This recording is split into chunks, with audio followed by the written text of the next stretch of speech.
Bonjour, vous êtes sur Décideur TV, c'est Lex Inside, votre rendez-vous consacré à l'actualité juridique. Au programme de ce numéro, on va parler direction juridique et cabinet d'avocats. Quelle évolution du rapport de force avec mon invité Grégoire Miot, directeur Business Enablement et Product Management au sein de Wolters Kluwer. On évoquera ensuite la responsabilité juridique des plateformes en ligne avec Michel Leclerc, associé chez Parallèle Avocat.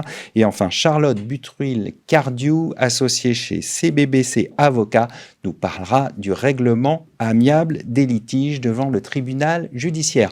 Voilà pour le programme. On commence tout de suite cette émission avec Grégoire Miot. Grégoire, bonjour. Bonjour Arnaud.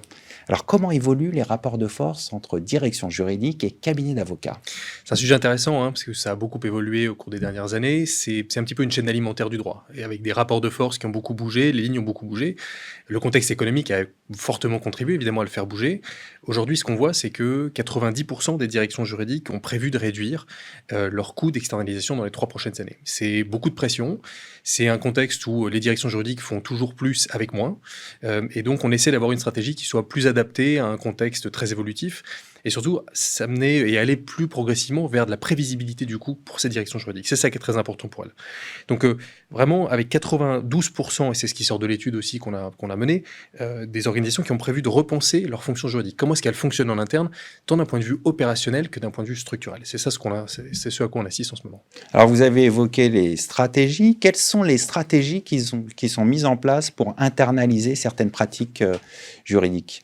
Alors, ce qu'on voit aujourd'hui, c'est que c'est beaucoup de l'amélioration des processus internes, c'est l'automatisation évidemment, plus de do-it-yourself, accompagner les opérationnels à faire plus par eux-mêmes, avec ce contrôle du juridique, donc donner plus d'autonomie et dans la maîtrise de l'autonomie. Et puis c'est évidemment des indicateurs de performance, mais ça joue aussi par des indicateurs de performance non seulement sur l'interne, mais aussi sur l'externe. Comment est-ce qu'on arrive à suivre un petit peu la performance du coût, de l'investissement qu'on conduit auprès de nos prestataires externes. Et donc, comprendre aussi qu'avec un coût X, pourquoi est-ce que le même service peut me coûter plus cher d'une année sur l'autre ? Comment est-ce que j'arrive à le suivre ?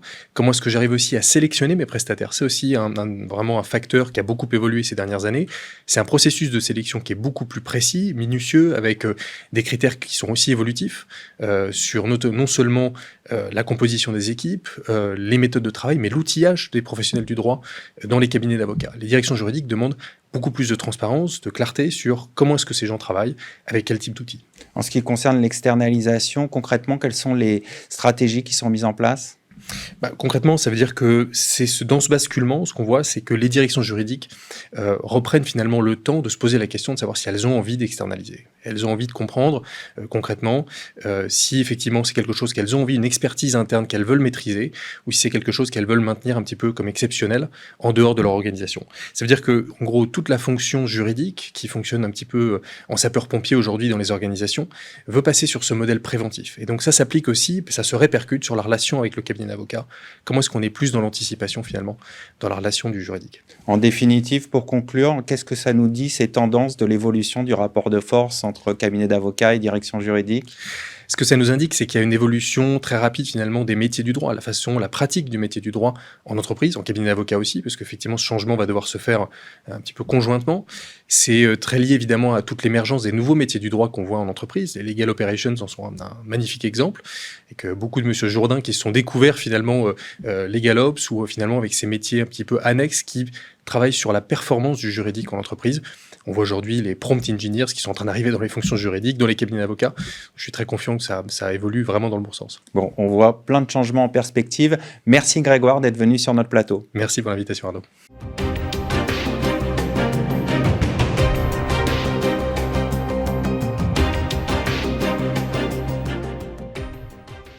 Vous êtes toujours sur Lex Inside. On va parler des nouveaux modes de règlement amiable des litiges devant le tribunal judiciaire avec mon invité Charlotte Butruil-Cardiou, avocate associée au sein de CBBC Avocat.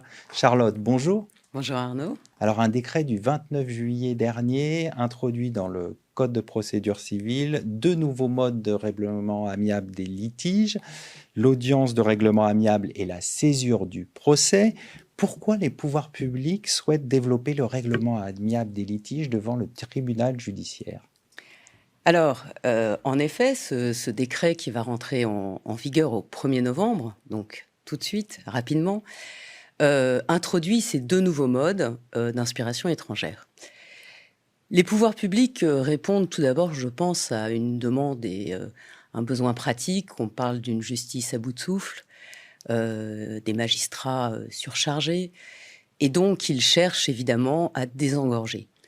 Désengorger, c'est quoi? C'est notamment ce qu'on appelle ce contentieux de masse, où nous avons, par exemple, comme en droit de la famille, des litiges à répétition qui reviennent. Introduire l'amiable, cette culture de l'amiable, voulue par le garde des Sceaux, c'est une manière d'essayer de traiter durablement ces litiges afin qu'ils ne reviennent pas engorger nos juridictions. On parle, d'ailleurs, avec ces deux nouveaux modes, de ce qu'on appelle une hybridation judiciaire, un judiciaire qui serait justement teinté d'amiable. Peut-être une vision idéaliste. Le doyen Cornu parlait de l'office conciliatoire du juge. Un juge qui soit plus humain, un juge qui écoute les parties, contre une justice qui tranche, parfois de manière régalienne, autoritaire, qui peut être plus sourde aux intérêts et donc plus loin de ses justiciables. L'idée, c'est pas de substituer l'amiable à la justice, mais d'offrir une possibilité aux juges supplémentaires, c'est ça?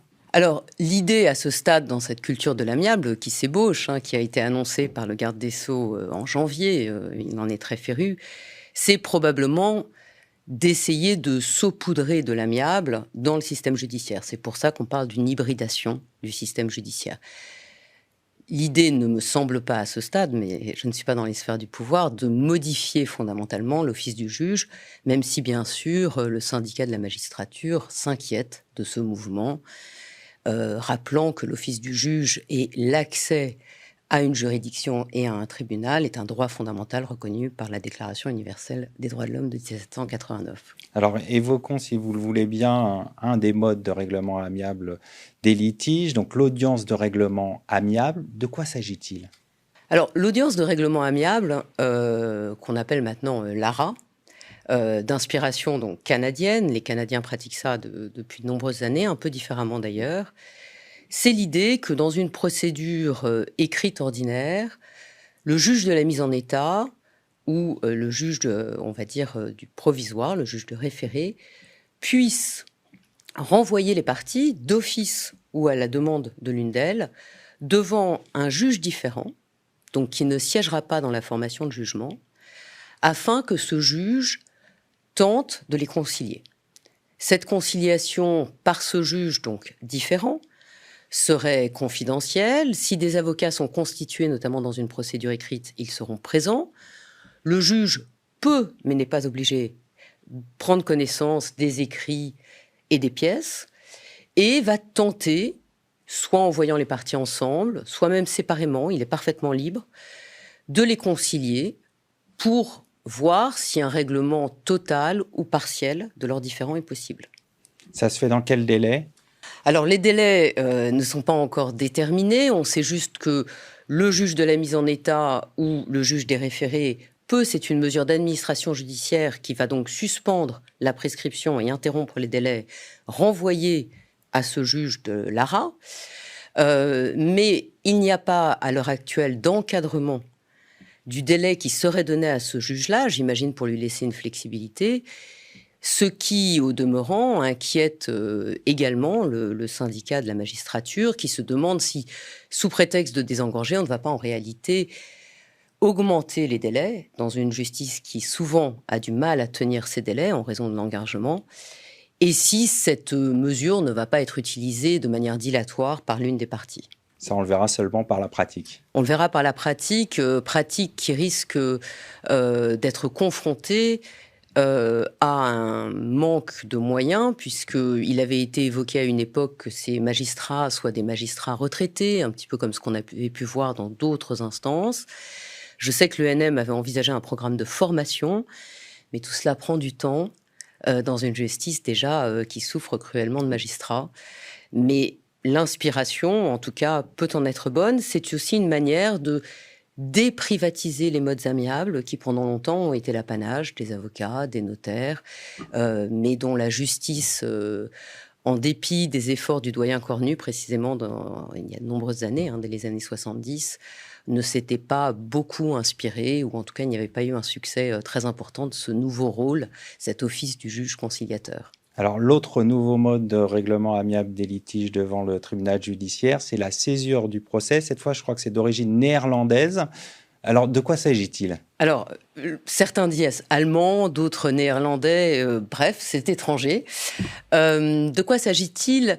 Alors, ce mécanisme s'est beaucoup inspiré des questions, par exemple, en droit des assurances. Vous reconnaissez la responsabilité, par exemple, d'une personne, donc il est tranché sur la question de droit, et ensuite il s'agit de quantifier le dommage. Et pour les magistrats, quantifier le dommage veut dire aller à travers des centaines de pièces, etc. Et donc, l'idée de la césure est de dire pourquoi ne pas faire trancher une partie du litige, principalement des questions de droit, et renvoyer ensuite les parties vers une procédure participative, une médiation, une conciliation, pour trouver une solution, donc amiable, sur les questions, on imagine, plus pratiques qui vont dépendre de la résolution de cette question de droit. Alors, la césure suscite énormément d'interrogations puisqu'elle introduit dans notre code de procédure civile une notion qui, pour nous, est complètement inconnue, qui s'appelle le jugement partiel, puisque nous allons avoir un jugement qui ne tranche qu'une partie... Une partie des questions juridiques. Des questions juridiques dont la juridiction est saisie. Là encore, pas de délai. Certains magistrats, lorsqu'on pose directement les questions, disent que, en effet, un juge de la mise en état, qui pourrait être un juge d'appui auquel les parties pourraient se référer pour dire en fait, on n'avance pas, on n'arrive pas, pourrait être une bonne idée. Sauf que, et cela, ça marche tant pour la question de l'ARA que pour la question de la césure. Les mises en état prennent un temps croissant aux magistrats. Les magistrats de la mise en état sont surchargés, trouvent eux-mêmes qu'ils ont du mal justement à avoir cette direction et cette écoute nécessaire pour bien orienter les parties et leurs avocats. Et donc, là encore, demander à un JME d'être juge d'appui pour que ce procès ainsi scindé, entre guillemets, ne prenne pas un temps infini, utilisé de manière dilatoire. Ça va être compliqué en pratique. Ça va être compliqué en pratique. On va conclure là-dessus. Merci d'être venu sur notre plateau. Je vous en prie, merci de m'avoir invité et écouté.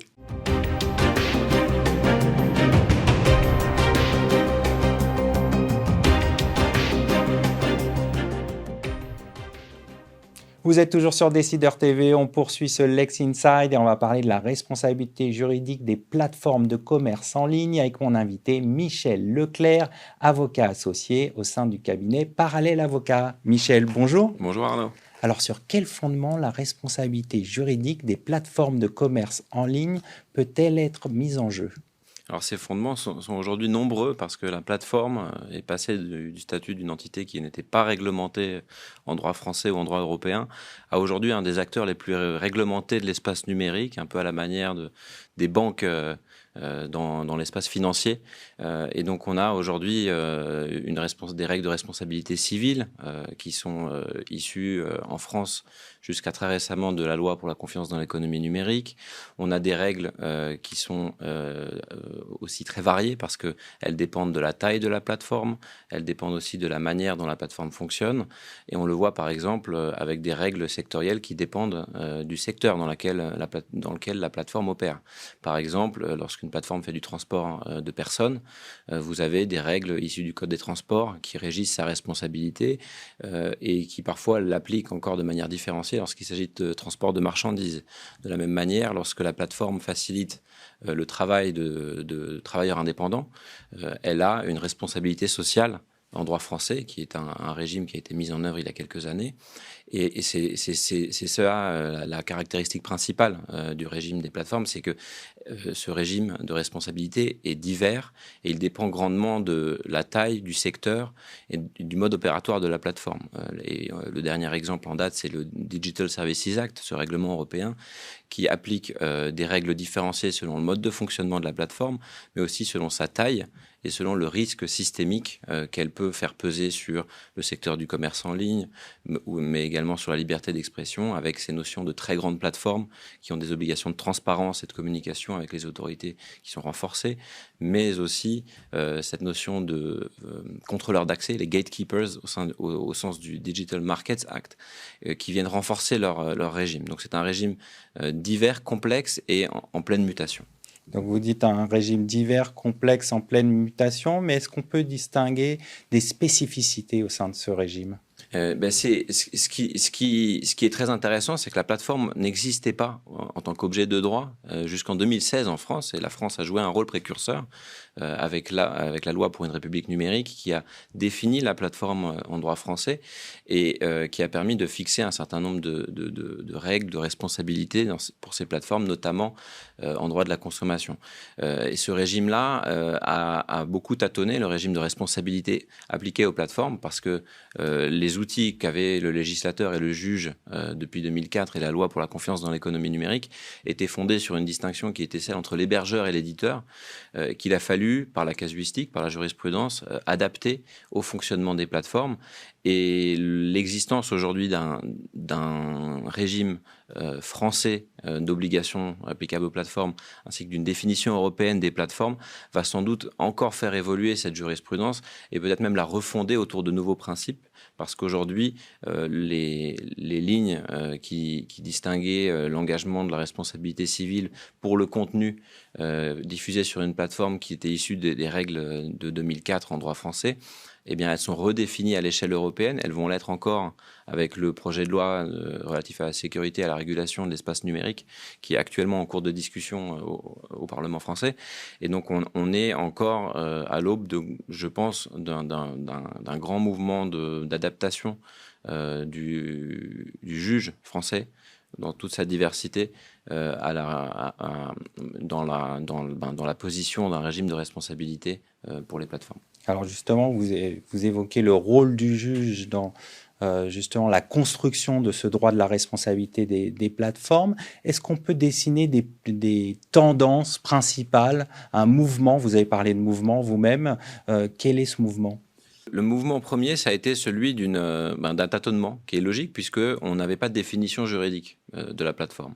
Et donc, les juges ont dû appliquer cette distinction entre l'hébergeur et l'éditeur à des opérateurs qui ne se définissaient ni comme l'un ni comme l'autre, qui opéraient d'une manière différente, qui étaient des plateformes, des places de marché, des marketplaces. Et donc, dans un premier temps, on a eu la consolidation d'un régime et d'une jurisprudence qui opérait selon que la plateforme avait un rôle actif ou passif. Si la plateforme avait un rôle actif quant au contenu dont elle permettait la diffusion, elle était davantage responsabilisée, elle était davantage considérée en réalité comme un éditeur de contenu, là où lorsqu'elle avait un rôle plutôt passif, qui était simplement le rôle d'un facilitateur et d'un hébergeur, eh bien, elle bénéficiait de ce régime de l'hébergeur. Maintenant, on a de plus en plus de contentieux relatifs au fonctionnement des plateformes qui se situent d'ailleurs au-delà de la responsabilité civile, mais qui vont sur le champ de la responsabilité pénale, qui vont aussi dans le domaine de la concurrence déloyale, par exemple, des contentieux sur le fonctionnement des plateformes par rapport à des acteurs traditionnels. Et donc, ces contentieux-là ont permis déjà aussi d'expliquer à tous les acteurs de l'écosystème ce qu'une plateforme est, ce qu'elle n'est pas et ce qu'elle peut faire lorsqu'elle permet la mise en relation entre un offreur et un demandeur. Et je pense que demain, ce qu'il peut se passer, c'est que le Digital Services Act étant actuellement en cours d'application et la loi pour la sécurité et la régulation de l'espace numérique étant en cours de discussion qui va redéfinir encore une fois les plateformes, vont nous placer dans une situation où des nouvelles décisions vont émerger. Et donc, on est encore en pleine construction. Et c'est bien normal parce que la plateforme est en réalité quelque chose de très divers, puisque Blablacar, que tout le monde connaît, est une plateforme. Uber est une plateforme. Twitter ou X est une plateforme. Et on voit bien qu'elles opèrent de manière très différente. Elles ont des tailles et des impacts bien différents. Et la manière dont elles sont responsabilisées est en réalité très différente. Et si je devais les consulter une par une, je ne donnerais pas la même réponse sur leur régime. Pour terminer, il y a quand même une tendance globale de vouloir réguler les usages sur ces différentes plateformes. Absolument. Et je pense que c'est une prise de conscience de la part des autorités du fait que les plateformes sont leurs meilleurs alliés, si on veut être optimiste, parce que en réalité, elles sont un point d'appui qui a connaissance de transactions, qui a connaissance de contenu, qui a beaucoup de données sur les utilisateurs, sur les transactions, et qui donc, de la même manière que les banques dans les années 90 ont été grandement responsabilisées pour lutter notamment contre l'évasion fiscale et la fraude fiscale à l'échelle internationale, ces plateformes-là sont de plus en plus responsabilisées pour favoriser les missions régaliennes des régulateurs, la protection de la liberté d'expression, la protection des mineurs, ou aussi la promotion de règles équitables dans l'espace commercial. On va conclure là-dessus. Merci d'être venu sur notre plateau. Merci beaucoup. Merci à toutes et à tous pour votre fidélité et à très bientôt sur Décideur TV pour un nouveau numéro de Lex Inside.